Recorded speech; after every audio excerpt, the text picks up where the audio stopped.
میرے معزز مسلمان بزرگوں، عزیز بھائیوں اور امت مسلمہ کی مقدس ماں اور بہنوں، اللہ نے اعلان فرمایا ہے کہ جو میرے رسول پر ایمان لائے گا اور اس کی حمایت کرے گا اور اس کی مدد کرے گا اور اس کی لائی ہوئی روشنی کی پیروی کرے گا، اولئک ھم المفلحون، وہ کامیاب ہو جائیں گے، اسے کامیابی ملے گی۔ انسانیت کو انسانی اقدار سکھانے کے لیے اور انسانیت کی بلندی پہ لے جانے کے لیے اللہ نے اپنا پیارا رسول بھیجا ہے، اور یہ انسانیت پر اتنا بڑا احسان ہے کہ اللہ کے سارے احسانات پر بھاری ہے، اس لیے وہ احسان جتلایا بھی ہے۔ لقد من اللہ علی المؤمنین اذ بعث فیہم رسولا، اللہ کا احسان ہے کہ اللہ نے تم میں رسول بھیجا ہے۔ اللہ کی ساری نعمتوں پہ بھاری نعمت، سارے احسانات سے بڑھیا احسان رسول اللہ کا انسانوں کے لیے نمونہ بن کے آنا۔ پیارے نبی کو اللہ نے ظاہر کا بھی بہت حسین بنایا تھا، اور میری نبی کے بدن سے نکلنے والی زندگی بھی بہت حسین ہے۔ ظاہر کی نظیر بھی کوئی پیدا ہی کوئی نہیں کی، ایسا سانچہ اللہ نے بنایا ہی کوئی نہیں، نہ ایسی آنکھیں بنائی، نہ ایسی پیشانی بنائی، نہ ایسا مکھڑا بنایا، نہ ایسا دستے بازو کسی کے بنائے جو اللہ نے اپنے حبیب کے بنائے ہیں۔ وہ ظاہر کا بھی بہت حسین ہے، زندگی کی ذات گزارنے والی بیوی سے بڑھ کر اس کی گواہی کون دے سکتا ہے؟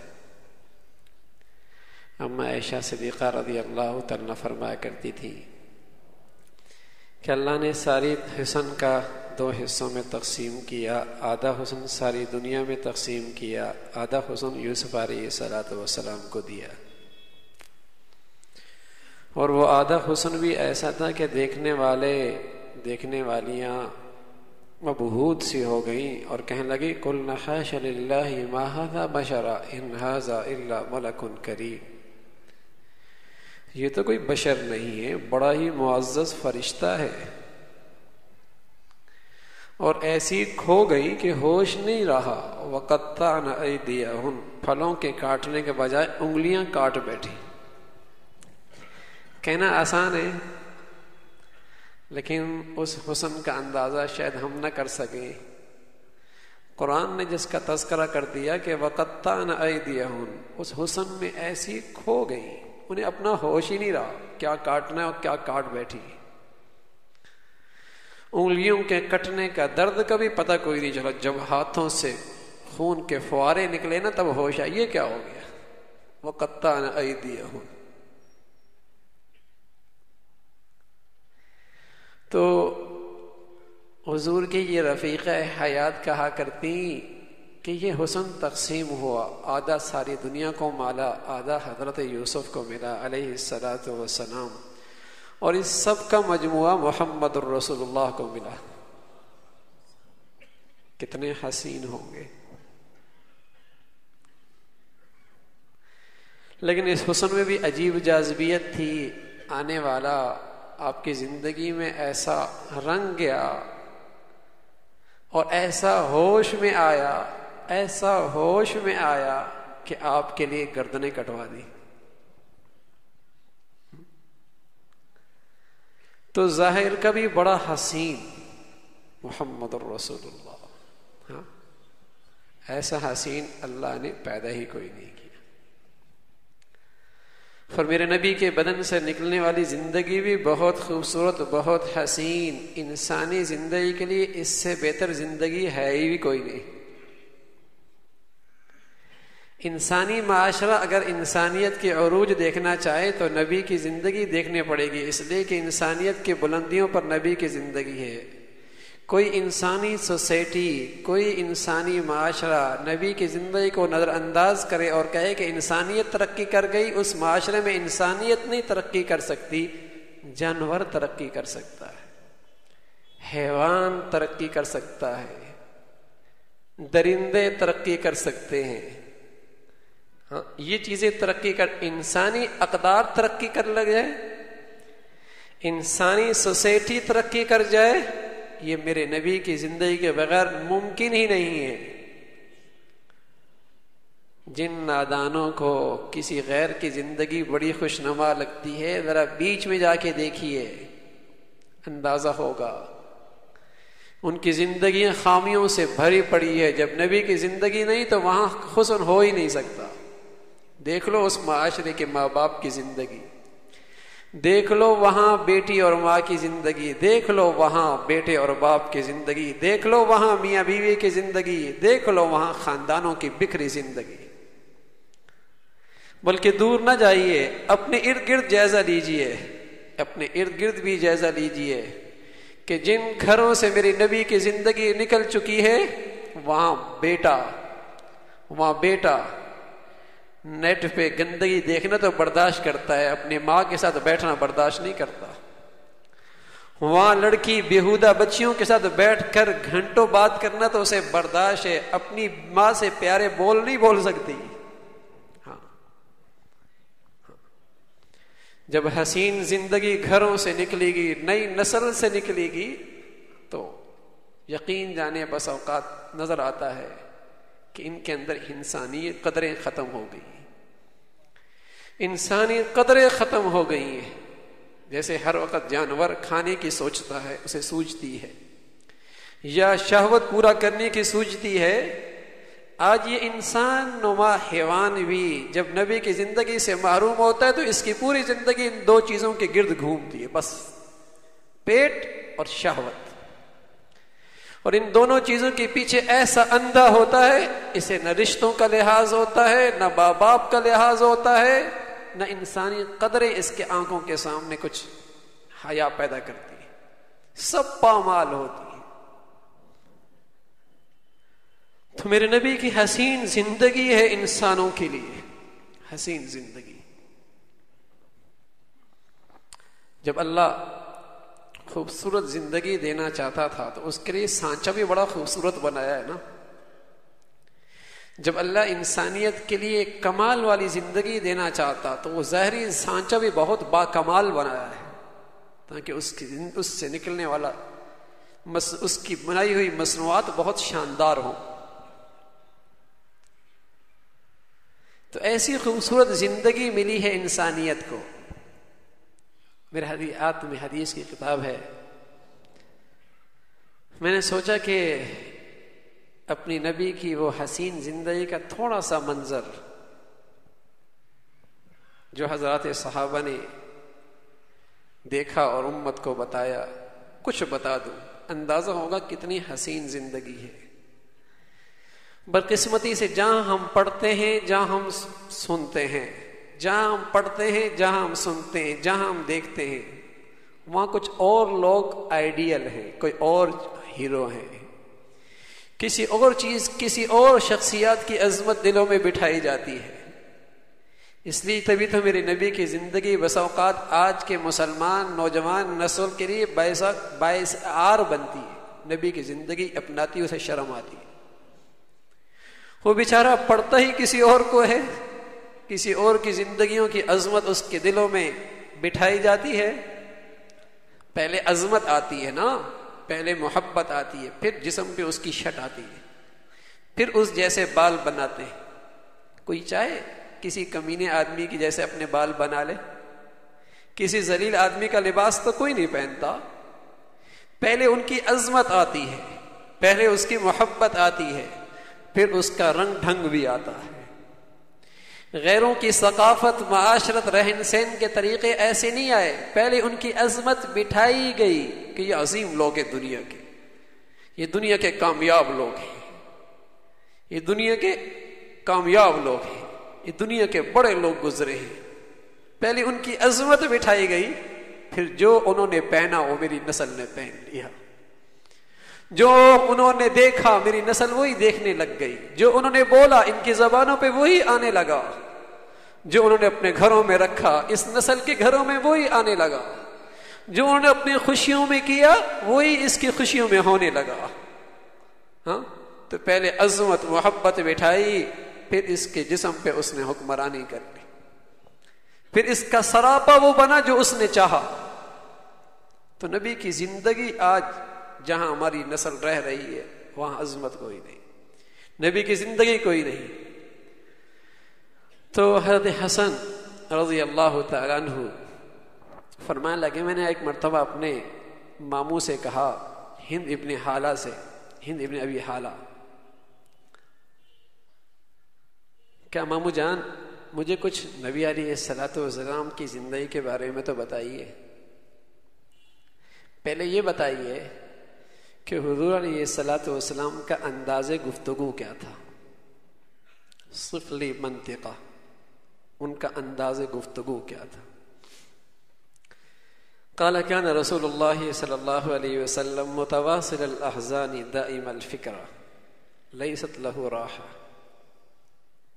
نبی علیہ الصلوۃ والسلام اپنی امت کے بارے میں ہمیشہ غم زدہ رہا کرتے تھے، فکر میں رہا کرتے تھے، کسی پل اسے انہیں راحت نہیں ملتی تھی، فکر لگی رہتی، میری امت میری امت۔ لا يتكلم في غیر حاجہ طویل السکوت، اکثر خاموش رہتے، بہت کم بولتے۔ یفتتح الکلام ویختمہ باشداقہ، جب بھی بات کرتے تو پوری بات کرتے، کٹی ہوئی بات نہیں کہ بعض بات زبان سے باہر ہے اور بعض باتیں ابھی اندر ہی ہیں، نہ انداز گفتگو ایسا ہوتا، پوری بات کرتے۔ یتکلم بجوامع الکلم، کلامہ فصل، الفاظ تھوڑے ہوتے اور ان الفاظ میں معنی بہت ہوتے، ہر بات دوسری بات سے جدا علیحدہ علیحدہ ہوتی، لا فصول ولا تقصیر، نہ فضول بات کرتے اور نہ اتنی تھوڑی بات کے بات سمجھ میں بھی نہ آئے۔ دمثت لیس بالجافی، بڑے نرم مزاج تھے، سخت طبیعت والے نہیں تھے، ولا المہین، اور نہ کسی کو ذلیل کرتے، یعظم النعمۃ وان دقت لا یذم منها شیئا ولا یمدح، اگرچہ کوئی چھوٹی سی نعمت بھی ملتی اسے بہت بڑی سمجھتے، اس کی حقارت نہیں کرتے، مذمت نہیں بیان کرتے، اس لیے کہ نعمت اللہ کی طرف سے ملی ہے، اور حد سے زیادہ تعریف بھی نہیں کرتے تاکہ کہیں حرص کا شائبہ نہ ہو کہ یہ حریص آدمی۔ ولا يقوم لغضبه اذا تعرض للحق شيء حتى ينتصر له، کوئی بات حق کی آ جاتی اور کوئی اس کے لیے رکاوٹ بنتا تو پھر آپ کے غصے کی کوئی تاب نہ لا سکتا تھا جب تک کہ آپ بدلہ نہ لیتے۔ اور ایک روایت میں رسول اللہ صلی اللہ علیہ وسلم کے بارے میں فرمایا، لا تغضبه الدنيا وما كان لها، کبھی آپ دنیا کے معاملات میں غضبناک نہیں ہوئے، اس لیے کہ ان کی آپ کے ہاں کوئی حیثیت ہی نہیں تھی۔ فَإِذَا تُعُرِّضَ لِلْحَقِّ لَمْ يَعْرِفُ أَحَدٌ وَلَمْ يَقُمْ لِغَضَبِهِ شَيْءٌ حَتَّى يَنْتَصِرَ لَهُ، ہاں بات اگر حق کی ہوتی اور کوئی اس میں رکاوٹ بنتا پھر آپ کے غصے کے سامنے کوئی کھڑا نہ ہوتا، اور جب آپ کسی سے ناراض ہوتے تو اس سے الگ ہو جایا کرتے تھے۔ وَإِذَا فَرِحَ غَصَّ طَرَفَهُ، اور جب کسی سے خوش ہوتے تو شرم کے مارے آنکھیں جھکا لیا کرتے تھے۔ جُلُّ ضِحْكِهِ التَّبَسُّمُ، اور آپ کا زیادہ ہنسنا مسکرانا ہی تھا، آپ مسکرایا کرتے تھے۔ وَيَفْتَرُّ عَنْ مِثْلِ حُبِّ الْغَمَامِ، اور جب آپ خوب ہنستے تو آپ کے چہرے ایسے چمکتے جیسے آسمان سے برسنے والے سفید اولے، ایسے چمکتے تھے آپ کی دانت۔ حضرت حسین، حضرت علی کی دوسرے بیٹے، وہ فرمانے لگے، میں نے اپنے ابا سے پوچھا، حضرت علی رضی اللہ تعالیٰ عنہ سے، کہ حضور علیہ الصلوۃ والسلام جب گھر سے نکلتے تو کیا کیفیت ہوا کرتی تھی؟ آپ کی کیا کیفیت ہوتی؟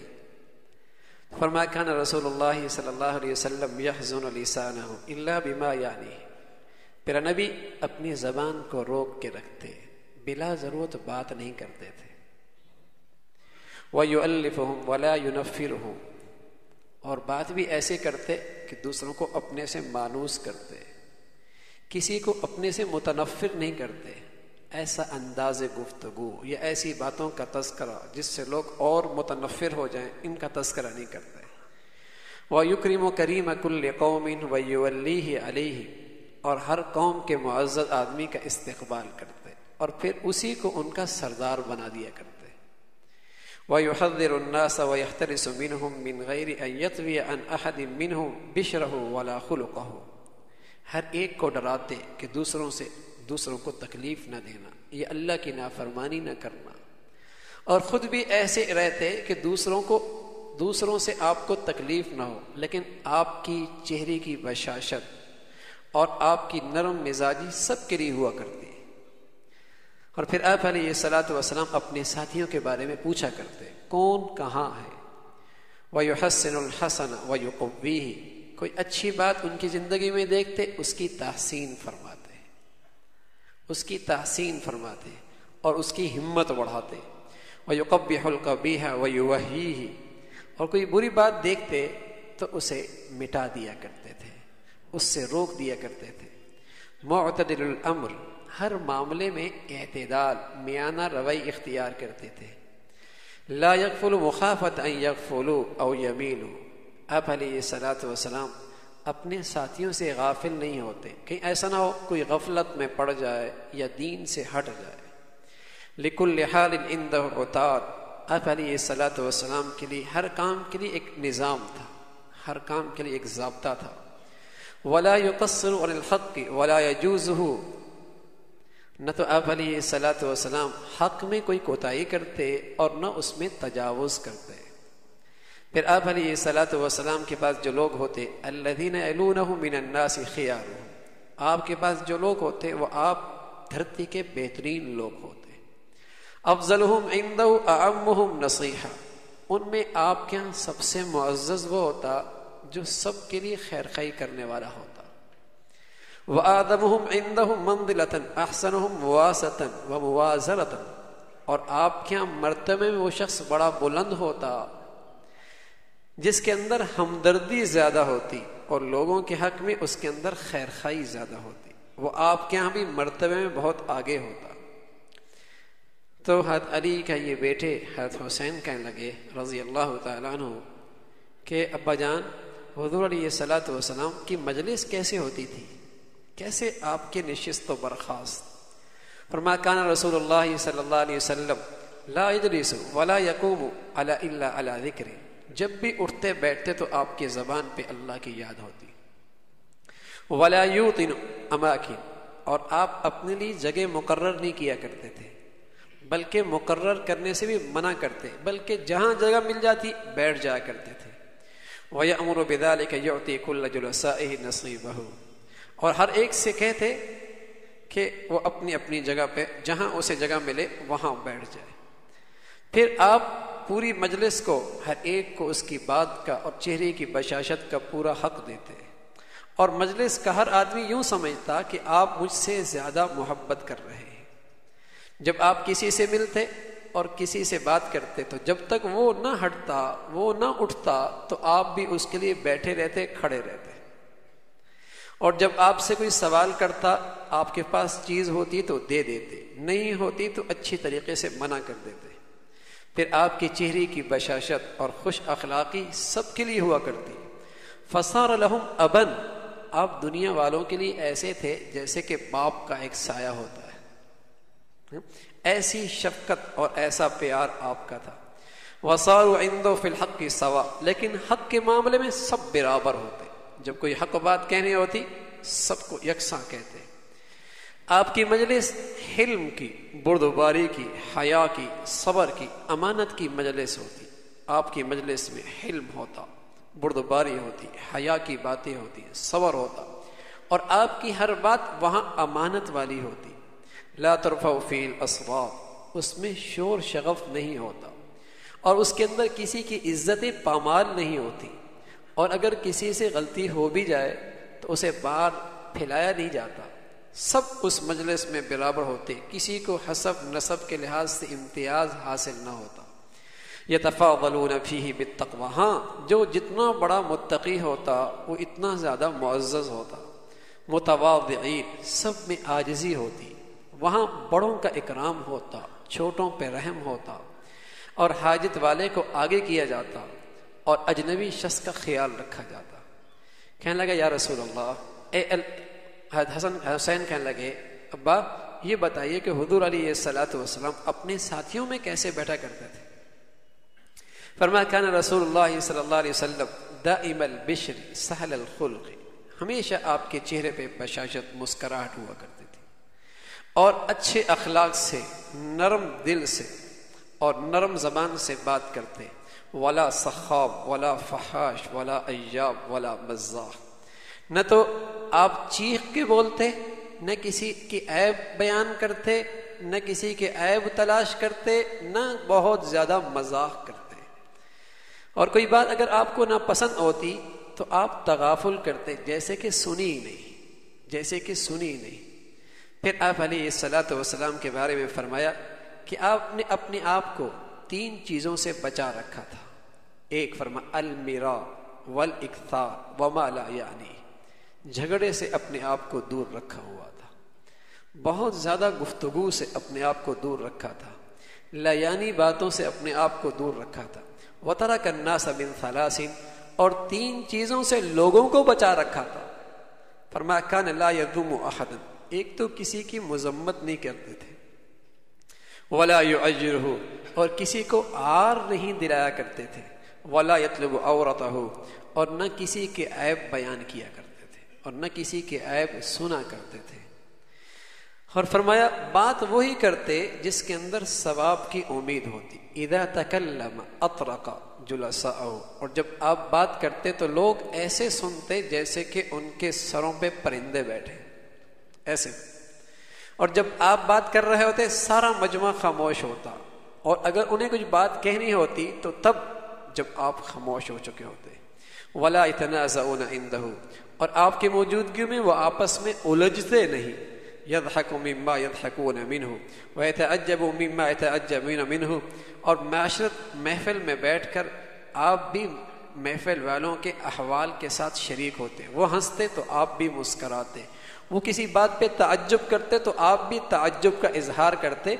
الگ ہو کے نہیں بیٹھتے بلکہ محفل والوں کے حال میں شریک ہوتے. پھر آپ علیہ الصلوۃ والسلام اگر کوئی اجنبی آتا، مسافر اجنبی، اور وہ بے ادبی کے انداز میں سخت گفتگو کرتا تو آپ اس کی گفتگو پہ صبر کر لیا کرتے کہ اجنبی آدمی ہے، دیہاتی آدمی، صبر کر لیا کرتے تھے. یہاں تک کہ صحابہ رضوان اللہ علیہ اجمعین بس اوقات ایسے اجنبی شخص کو تلاش کر کے آپ کی محفل میں لے کے آتے، اس لیے کہ وہ کوئی ایسا سوال کر دے کہ جو صحابہ ادب کی وجہ سے نہیں کر سکتے تھے، تو وہ آ کے سوال کر دیتا، اور حضور علیہ الصلوۃ والسلام اس کا جواب دیتے تو صحابہ کہتے ہمارا بھی کام بن جائے گا. تو اس طریقے سے حضور علیہ الصلوۃ والسلام اس اجنبی شخص کی رعایت رکھتے. تو پھر اس طریقے سے حضور علیہ الصلوۃ والسلام کی زندگی، یہ تو زندگی کا ایک چھوٹا سا پہلو ہے، چھوٹا سا، لیکن کتنی حسین زندگی ہے. آپ دیکھیں نا، یقین جانیں میرے نبی کی زندگی کا یہ حسن آپ کو نظر آئے گا کہ آپ کی زندگی پھولوں کی طرح ہے، پھولوں کی طرح، کہ جس وقت ہمیشہ خوشبو ہی خوشبو ہو، خوشبو ہی خوشبو، نہ کسی پہ بوجھ بنے، نہ کسی کے لیے کانٹا بنے، نہ کسی کو تکلیف پہنچے. یہی زندگی. کتنے درد کی بات ہے. آج نبی کے نام لینے والے، ان کی زندگی کے انداز اور سب کچھ محبت کے نام پہ، عشق کے نام پہ ایسی ہے کہ کہیں بھتھے ہیں اور کہیں انا للہ و انا راجعون، مسلمانوں کو تکلیف دینا ہے، اور کہیں جزا فضا ہے، کہیں زندگیوں کے اندر سے سکون سے محروم کرنا ہے. ایک افراتفری فضا کے اندر، اور یہ سب کچھ عشق اور محبت کے نام پر۔ میرے عزیزو، میرے نبی کی پیاری زندگی بہت حسین زندگی ہے، حسین۔ اگر کسی معاشرے میں اس کا حصہ زندہ ہو جائے نبی کی زندگی کا، یقین جانے اتنی کشش ہوگی کہ غیر اس خوشبو کو سونگھ کر مسلمان ہو جائیں گے۔ جب مدینہ کی گلیوں میں میرے نبی کی خوبصورت زندگی بکھری اور نبی کی خوشبو زندگی سے خوشبو معطر ہوئی، تو اجنبی آنے والے مکہ کے وہ دشمن جو آپ کے جانی دشمن تھے، جب اس معطر فضا میں آئے، دیکھا باپ بیٹے کے لیے سر جھکا رہا ہے، بیٹی ماں کے سامنے ادب سے کھڑی ہے، اور میاں بیوی کا تعلق اور رشتہ غیر معمولی پیار اور محبت کا ہے۔ پڑوسی کے لیے اپنا سب کچھ قربان اور ایثار کرنے کے لیے تیار ہے، اور یہ اجنبی مسافر جب مسلمان کی بلادری میں آ گئے تو ایسے لگتے ہیں کہ ایک ماں کی ساری اولاد ہیں، ایسے ایک دوسروں کے لیے ایثار اور قربانی اور محبت۔ تو وہ غیر صرف 2 سالوں کے اندر مسلمانوں کی تعداد 1400 سے بڑھ کر 10,000 تک پہنچ گئی، مسلمان ہوتے چلے گئے۔ یہ میری نبی کی زندگی میں کشش ہے، کشش۔ بہت حسین زندگی ہے، بہت حسین زندگی، جس میں حسن ہی حسن ہے۔ انسانیت پر اتنا بڑا اللہ کا احسان، اس احسان کے 3 حقوق ہیں، 3 حق ہیں، 3۔ پہلا حق نبی کی عظمت، نبی کی عظمت، کہ اس دھرتی پہ اللہ نے اپنے بعد اپنی ذات کے علاوہ کوئی ایسی ذات نہیں پیدا کی جو نبی علیہ الصلوۃ والسلام کے ہمسر ہو یا برابر ہو، ایسا عظیم نبی۔ ہاں، اگر اللہ کے بعد کوئی ذات ہے تو محمد رسول اللہ کی، ایسی عظمت دل، یہ نبی کا حق ہے، نبی کا حق۔ اور نبی کا دوسرا حق نبی سے محبت، نبی سے محبت، ایسی محبت۔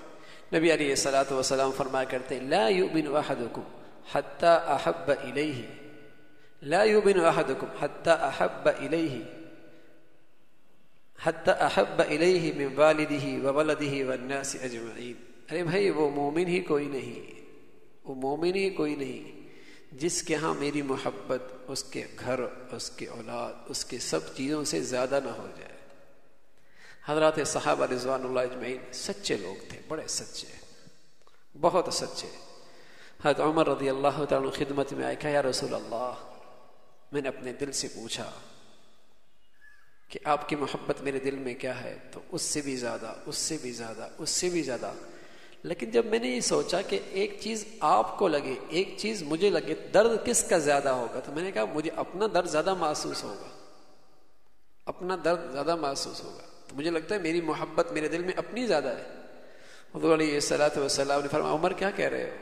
تھوڑی دیر کا عمر فرمایا اللہ کے رسول، ہاں الآن، ابھی میں نے فیصلہ کر لیا کہ آپ کی محبت میرے دل میں میری ذات سے بھی زیادہ ہے۔ کہا عمر یہ کیسے اندازہ لگایا؟ کہا یا رسول اللہ، میں نے اپنے دل سے پوچھا اگر نبی پر تیر برسنے لگ جائیں تو بتا عمر ڈھال نہیں بنے گا؟ میرے دل نے کہا ہاں ڈھال بن جاؤں گا، ڈھال بن جاؤں گا۔ ہاں، نبی کی محبت اپنی ذات سے بھی زیادہ ہو، نبی سے محبت اپنی ذات سے بھی۔ حضرت خبیب پھانسی پہ لٹکائے گئے اور کافر آ کے ایک تماشا کرتا ہے اور کہتا خبیب تجھے آزاد کر دیں اور تیرے بدلے میں تیرا نبی جس سے تو محبت کے دعوے کر رہا ہے اسے لٹکا دیا جائے، تجھے کیسا لگے گا؟ خبیب تو تڑپ گئے نا، کہنے لگے ظالم کتنا غلط انداز لگایا میری محبت کا تو نے، مجھے آزاد کر دے اور اس کے بدلے میں میرے نبی کے تلوے میں کانٹا چبھ جائے، مجھے تو یہ بھی برداشت نہیں ہے، اتنی تکلیف بھی مجھے برداشت نہیں۔